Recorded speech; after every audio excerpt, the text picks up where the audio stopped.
El Instituto de Salud. En números anteriores de los testimonios para la Iglesia, he hablado de cuán importante es que los adventistas del séptimo día establezcan una institución para beneficio de los enfermos, en especial de los sufrientes y enfermos entre nosotros.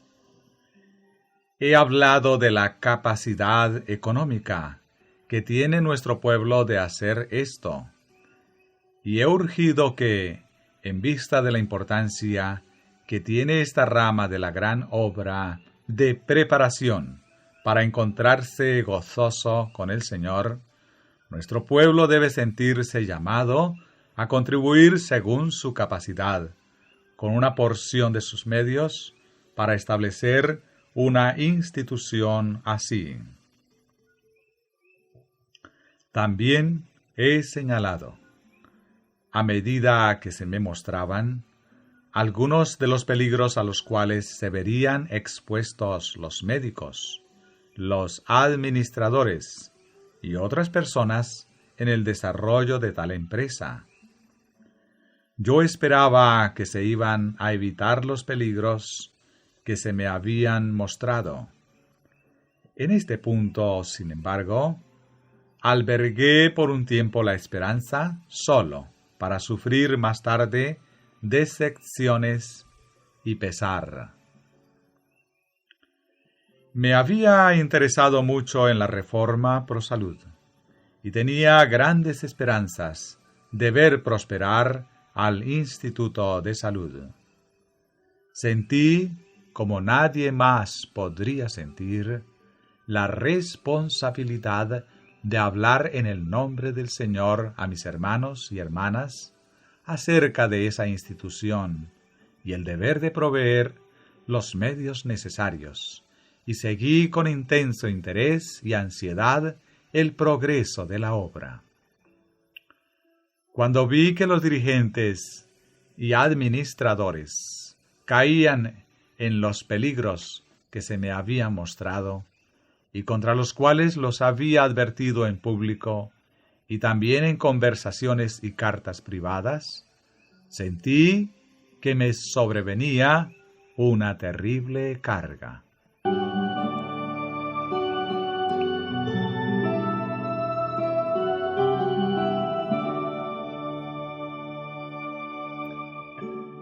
Lo que se me había mostrado como un lugar en el cual se podría ayudar a los enfermos y sufrientes que hay entre nosotros era una institución guiada por los principios del sacrificio, la hospitalidad, la fe y la piedad. Pero al ver que se hacían llamados innecesarios a recoger grandes sumas de dinero, declarando que las acciones pagarían altos porcentajes de interés, al ver que los hermanos que ocupaban posiciones en la institución parecían más que dispuestos a recibir salarios más elevados que los que satisfacían a otros que ocupaban posiciones igualmente importantes en la gran causa de la verdad y la reforma, al comprobar llena de dolor que con el fin de hacer que nuestras instituciones fueran populares entre los que no eran de nuestra fe y obtuvieran su patrocinio, un espíritu de acomodo ganaba terreno rápidamente en el instituto, manifestándose en el uso de señora,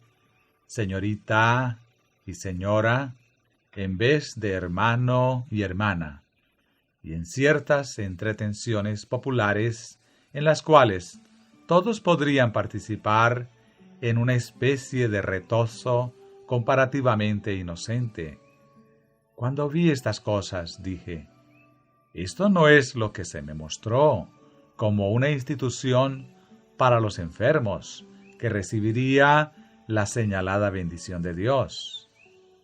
Esto es una cosa distinta.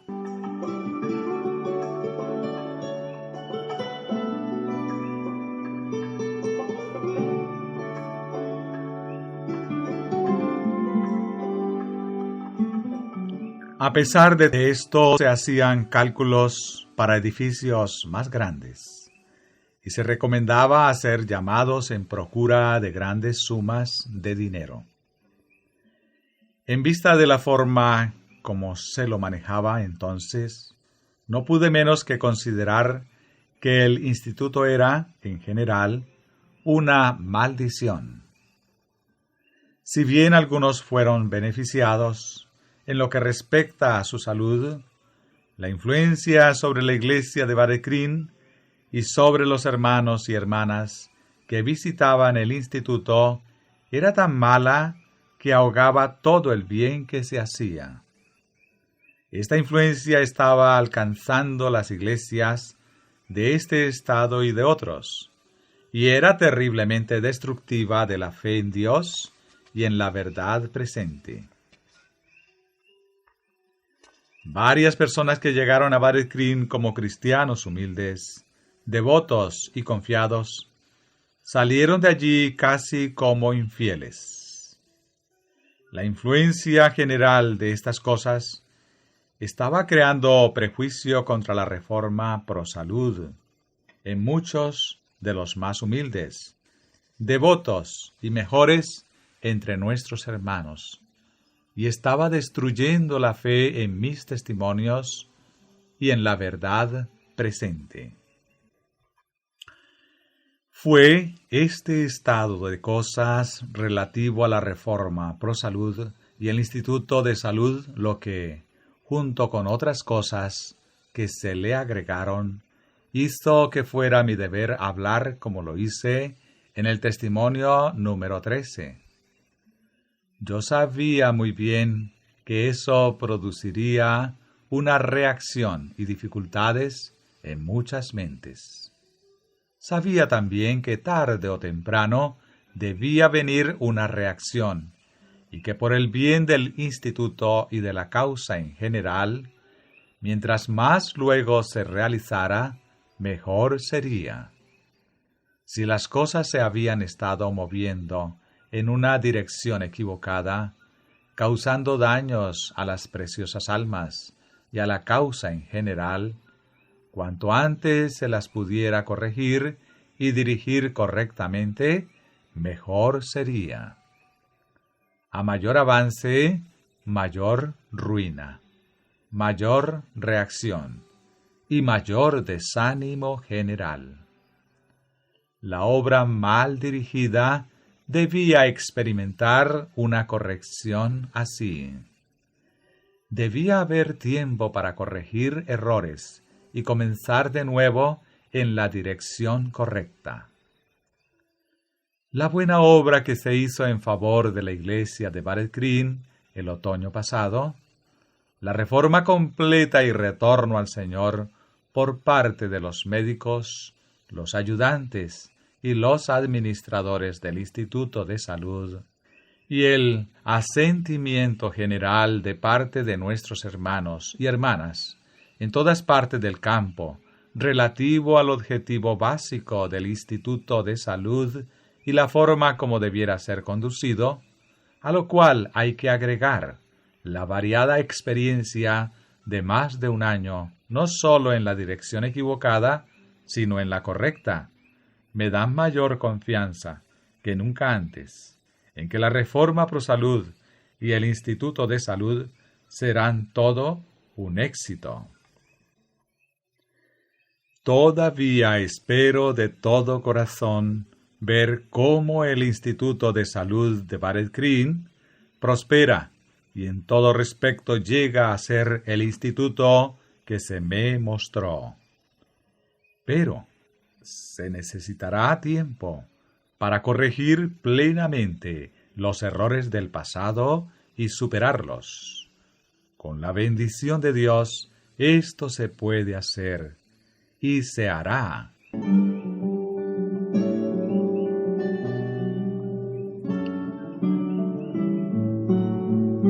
Los hermanos que han estado a la cabeza de esta obra han apelado a nuestro pueblo en procura de medios, basados en que la reforma pro salud es una parte de la gran obra conectada con el mensaje del tercer ángel.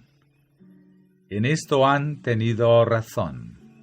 Es una rama de la gran obra de Dios, caritativa, liberal, sacrificada y benévola.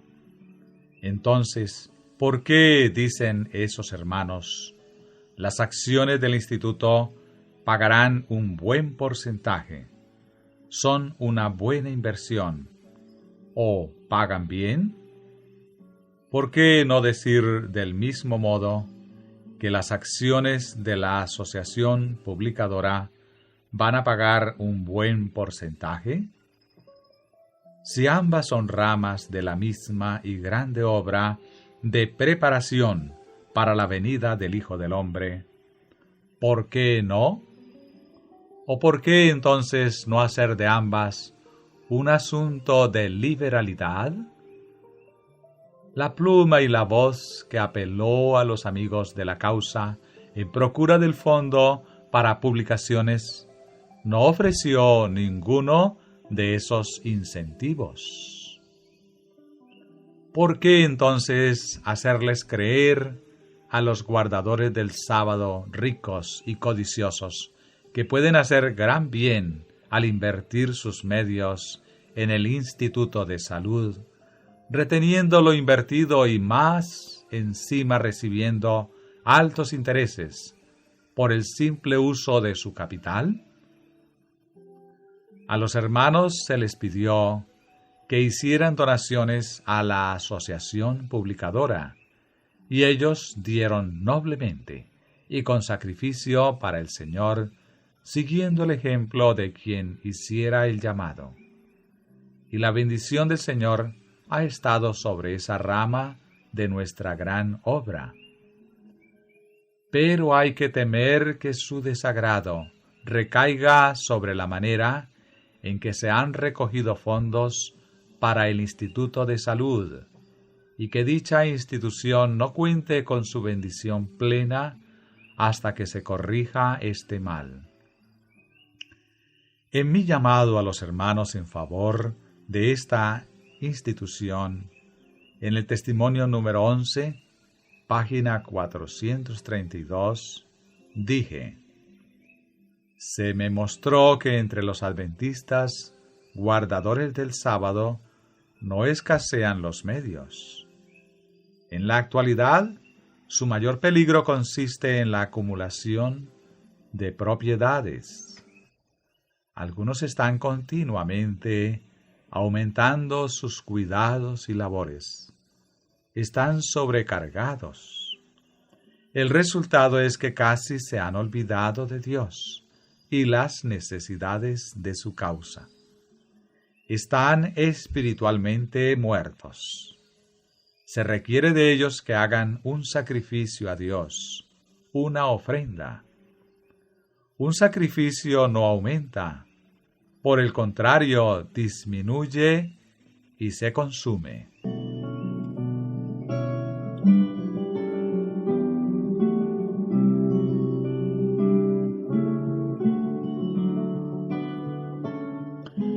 Mi visión de este asunto de los medios es que debiera haber un sacrificio a Dios, una ofrenda.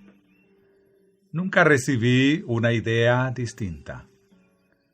Pero si el principal se va a quedar en manos de los accionistas, los cuales han de recibir un cierto porcentaje, ¿dónde está la disminución, el sacrificio consumido?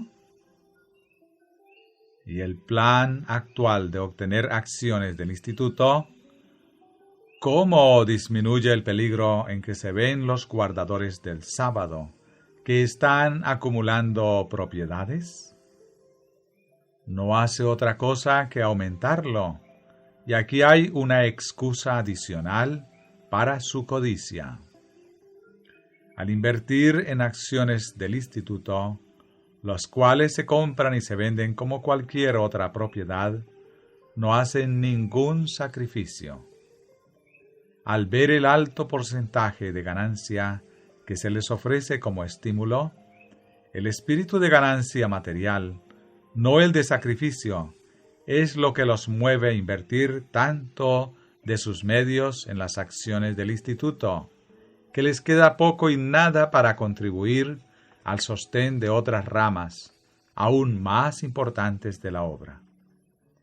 Dios requiere de esas personas estrechas, codiciosas y mundanas, un sacrificio en favor de la humanidad sufriente. Las llama a dejar que sus posesiones mundanales disminuyan en favor de los afligidos que creen en Jesús y en la verdad presente. Debieran tener la oportunidad de actuar con plena comprensión de las decisiones del juicio final, como se las describe en estas candentes palabras del Rey de Reyes. Mateo 25, 34 al 46. Entonces el Rey dirá a los de su derecha: Venid benditos de mi Padre, heredad el reino preparado para vosotros desde la fundación del mundo. Porque tuve hambre, y me disteis de comer.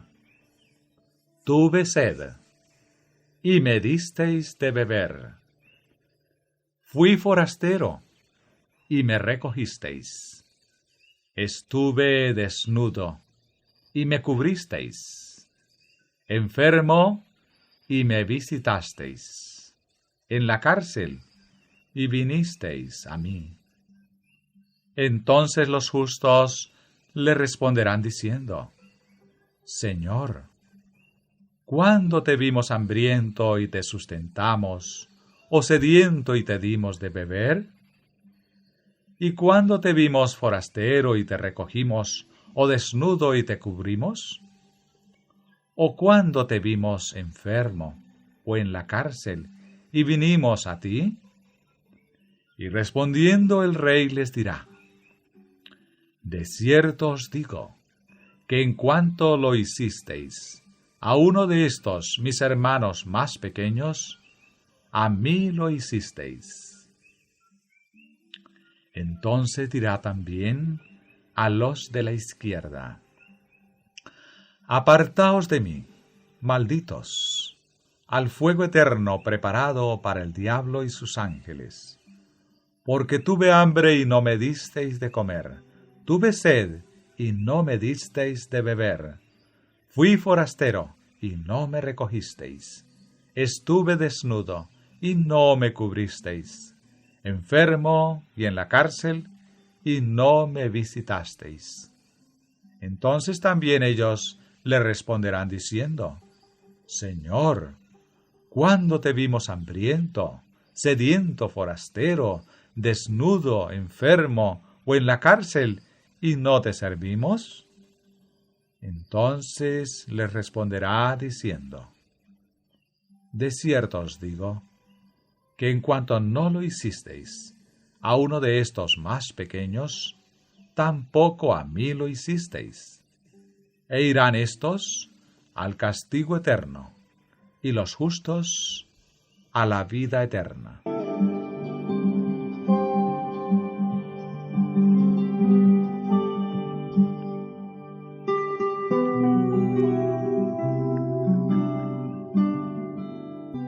También dije en la página 494 del testimonio número 11, entre nuestro pueblo hay una amplia provisión de medios, y si todos sintieran la importancia de la obra, se podría llevar a cabo esta gran empresa sin bochornos. Todos debieran tener gran interés en sostenerla. En especial debieran invertir en esta empresa los que tienen medios. Debiera establecerse un hogar apropiado para recibir inválidos, para que, por el uso de los medios adecuados y con la bendición de Dios, sean aliviadas de sus dolencias y aprendan a cuidar de sí mismos y evitar así las enfermedades. Muchos que profesan la verdad se están volviendo avaros y codiciosos. Necesitan sentir preocupación por sí mismos. Tienen una porción tan grande de sus tesoros en este mundo que sus corazones están puestos en esos tesoros. La mayor parte de sus bienes está en este mundo y una porción muy pequeña en el cielo. Por lo tanto, sus afectos se hallan fijos en las posesiones materiales en lugar de estarlo en la herencia celestial. En la actualidad hay una buena oportunidad para que usen sus medios en beneficio de la humanidad sufriente y también para el avance de la verdad. Nunca debiera dejarse que esta empresa luche con la pobreza. Los mayordomos a quienes Dios les ha concedido medios debieran acercarse ahora a la obra y usar sus medios para la gloria de Dios. A los que por su codicia retengan sus medios, les resultará una maldición en vez de una bendición. En lo que se me ha mostrado y en lo que he dicho, no he recibido ninguna idea, y me he propuesto no dar ninguna otra, fuera de que la recolección de fondos para esta rama de la obra debía fundarse en la liberalidad, lo mismo que para el apoyo de otras ramas de la gran obra. Y si bien el cambio del plan presente a uno que tenga la aprobación plena de Dios puede generar dificultades y requerir tiempo y esfuerzo, de todos modos pienso que puede hacerse con pérdida mínima de las acciones ya vendidas, y el resultado será un aumento decidido en las donaciones de capital para ser usado en la forma correcta, que alivie a la humanidad sufriente.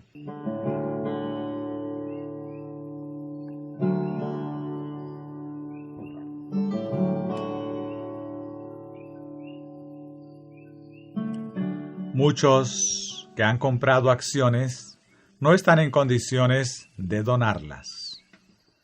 Algunas de esas personas sufren por falta del mismo dinero que han invertido en acciones. En mis viajes de un estado a otro, me encuentro con gente afligida que se halla al borde mismo de la tumba, que debiera pasar una temporada en el instituto, pero que no puede hacerlo porque los medios necesarios para ello los ha invertido en acciones del instituto. Estas personas no debieran haber invertido en eso ni un solo dólar. Mencionaré un caso de Vermont. Este hermano se había convertido en 1850 y desde entonces ha contribuido con liberalidad a las diversas empresas que se han establecido para ayudar a la causa, hasta que su propiedad se vio reducida. A pesar de ello, cuando llegó el llamado urgente en términos absolutos de parte del instituto, compró acciones por valor de $100. En la reunión de X lugar, explicó el caso de su esposa, que se encuentra muy débil y que debe recibir ayuda, pero pronto, o si no, nunca la volverá a necesitar. Explicó también sus circunstancias y declaró que si pudiera tener los $100 que había invertido en el instituto, podría mandar a su esposa allá para que la trataran, pero debido a las circunstancias no podía hacerlo. Le contestamos que nunca debía haber invertido ni $1 en el instituto, que había algo malo en el asunto que no habíamos podido evitar, y dejamos las cosas así. No tengo escrúpulos en afirmar que esta hermana debería ser tratada por lo menos algunas semanas en el instituto libre de costo. Su esposo no puede hacer casi nada fuera de pagar su pasaje a Battle Green y de regreso.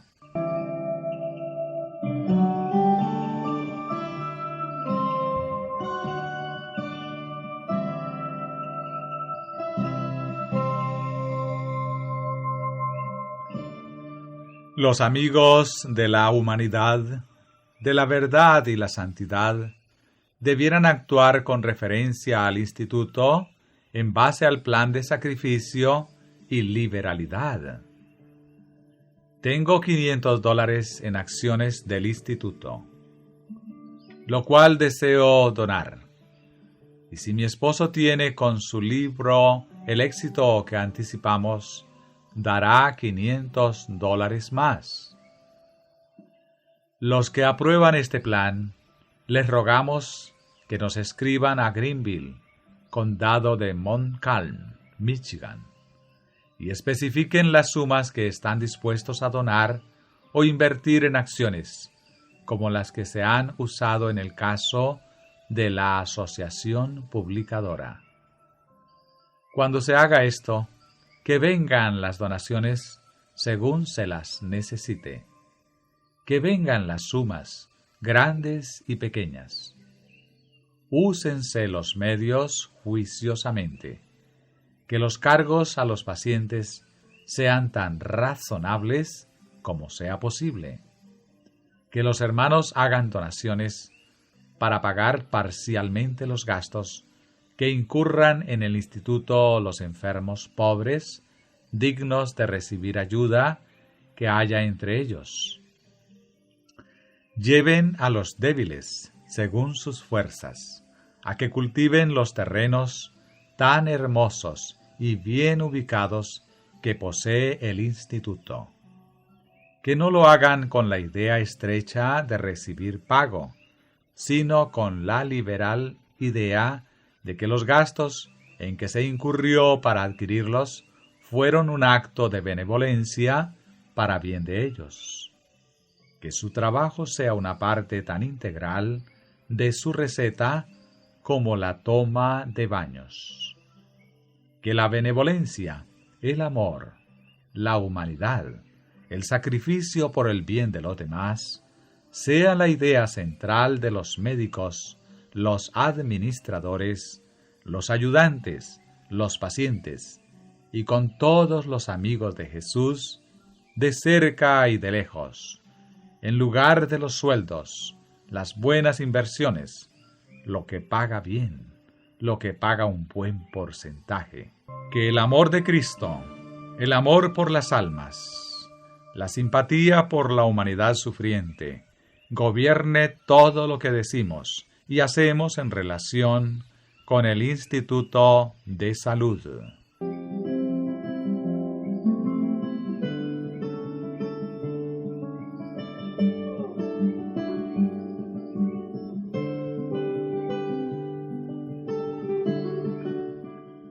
¿Por qué razón el médico cristiano, que cree en la venida del Señor y de su reino, y espera anhelante el día en que la enfermedad y la muerte dejen de tener poder sobre los santos, habría de esperar que se les pagase más por sus servicios que al redactor o el ministro cristiano? Podrá decir que su trabajo le causa mayor desgaste, pero eso no se ha comprobado. Que trabaje en la medida que pueda soportar y que no viole las leyes de la vida que les enseña a sus pacientes. No hay buenas razones para que trabaje demasiado y reciba dinero extra por hacerlo, más que el ministro o el redactor. Que todos los que desempeñan una parte en la obra del instituto y reciben pago por sus servicios actúen de acuerdo con el mismo principio de liberalidad. A nadie se le debiera permitir continuar como ayudante en el instituto si lo hace simplemente por el sueldo. Hay gente capacitada que, por amor a Cristo, a su causa y a los sufrientes seguidores del Maestro, ocuparán sus puestos en el instituto con fidelidad y gozo, y con espíritu de sacrificio. Los que no tienen ese espíritu debieran hacerse a un lado y dejarles el lugar a los que lo poseen. Hasta donde me es posible juzgar, la mitad de los enfermos de nuestro pueblo, que debieran pasar semanas o meses en el instituto, no pueden pagar todo el gasto de un viaje y estadía allí. ¿Permitiremos que la pobreza impida que esos amigos de nuestro Señor reciban las bendiciones que Él ha provisto tan generosamente? ¿Los dejaremos seguir luchando con la doble carga de la debilidad y la pobreza? Los enfermos ricos, que disfrutan de todas las comodidades y conveniencias de la vida, y que pueden pagar para que otros les hagan el trabajo más pesado, pueden, con cuidados y reposo, adquiriendo información y tomando tratamientos caseros, gozar de un estado de salud muy confortable sin ir al instituto. Pero, ¿qué pueden hacer nuestros pobres y débiles enfermos o hermanas para recuperar su salud? Repito esta última oración. Pero, ¿qué pueden hacer nuestros pobres y débiles hermanos o hermanas para recuperar su salud? Pueden hacer algo, pero la pobreza los impulsa a trabajar más de lo que pueden soportar. Ni siquiera disfrutan de las comodidades de la vida, y en cuanto a las conveniencias de espacio, muebles, medios de bañarse y arreglos para disfrutar de buena ventilación, simplemente no las poseen.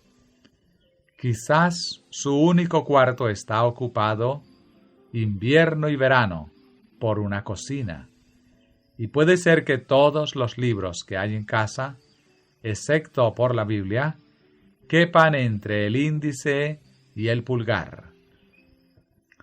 No tienen dinero con el cual comprar libros para leer y aprender a vivir. Estos queridos hermanos son precisamente los que necesitan ayuda. Muchos son cristianos humildes. Pueden tener faltas, algunas de las cuales pueden ser antiguas y ser la causa de su pobreza y miseria actuales. Sin embargo, pueden estar viviendo conforme a su deber mejor que nosotros, que tenemos los medios de mejorar nuestra propia condición y la de otros. A los tales debemos enseñar con paciencia y ayudar con alegría.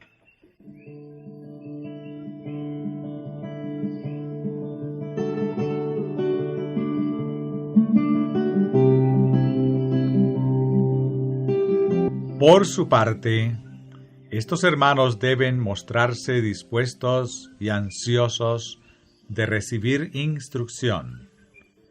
Deben acariciar un espíritu de gratitud a Dios y a sus hermanos por la ayuda que se les brinde. En general, estas personas no tienen una idea justa de lo que realmente cuesta el tratamiento, el cuarto, la comida, el combustible, etc., en el Instituto de Salud. No se dan cuenta de la magnitud de la gran obra de la verdad presente y la reforma, y los muchos llamados a la liberalidad de nuestro pueblo. Quizás no se den cuenta de que el número de los pobres entre nosotros es muchas veces mayor que la cantidad de nuestros hermanos ricos. Y también puede ser que no sientan el impacto del hecho terrible de que la mayoría de estos ricos se aferran a sus riquezas y van en el camino seguro de la perdición. A estos pobres afligidos se les debiera enseñar que cuando murmuran contra su suerte y contra los ricos, debido a la codicia de éstos, cometen un gran pecado a la vista del cielo. Debieran comprender, en primer lugar, que su enfermedad y su pobreza son desgracias causadas, en su mayor parte, por sus propios pecados, necedades y actos equivocados. Y si el Señor pone en el corazón y la mente de su pueblo el deseo de ayudarles, eso debiera inspirar en ellos sentimientos de humilde gratitud a Dios y a su pueblo. Debieran hacer todo lo que esté de su parte para ayudarse a sí mismos. Si tienen parientes que pueden y quieren afrontar sus gastos en el instituto, dichas personas debieran tener el privilegio de hacerlo. Y en vista de que hay tantos pobres y afligidos que de una forma u otra deben ser objeto de la caridad del instituto, y por la falta de fondos y acomodaciones que se experimenta en la actualidad, la estadía de estas personas en el instituto debe ser breve. Debieran ir allá con la idea de obtener con tanta rapidez y en la forma más completa que pueda darse un conocimiento práctico de lo que deben o no hacer para recobrar la salud y vivir sanos. Los elementos principales que deben aprovechar estas personas son las conferencias que escuchen mientras están en el instituto y los buenos libros de los cuales aprendan cómo deben vivir en sus hogares. Si pasan algunas semanas en el instituto, podrán hallar algún alivio, pero lograrán más si aplican esos mismos principios en sus hogares. No deben confiar en que los médicos los curarán en unas pocas semanas. En cambio, deben aprender a vivir de modo que le den una oportunidad a la naturaleza para que efectúe la curación. Esto puede comenzar durante unas pocas semanas de estar en el instituto, y sin embargo, se pueden necesitar años para completar la obra estableciendo hábitos correctos en el hogar.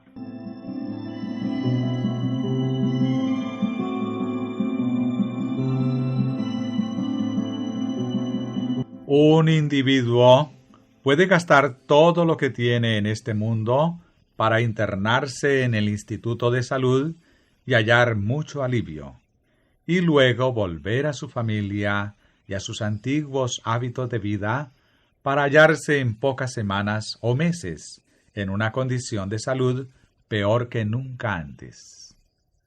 No ha ganado nada. Ha gastado sus escasos medios en vano.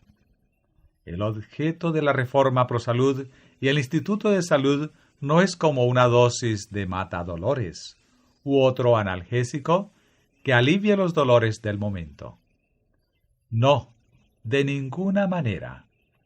Su gran objeto es enseñar al pueblo a vivir de modo que se le dé a la naturaleza una oportunidad de quitar la enfermedad y resistirla. A los afligidos de entre nuestro pueblo, quiero decirles, no se desanimen. Dios no ha abandonado a su pueblo y su causa. Hagan saber a los médicos su estado de salud y su capacidad de pagar por una visita al instituto. Escriban al Instituto de Salud, Battle Creek, Michigan. Si usted está enfermo, sin energías, debilitado, no espere a que su caso sea desesperado. Escriba inmediatamente. Pero a los pobres debo decirles una vez más, en el momento presente poco se puede hacer para ayudarles debido a que el capital que ya se ha reunido está siendo invertido en material y edificios. Hagan por sí mismos todo lo que les sea posible, y otros les ayudarán en algo.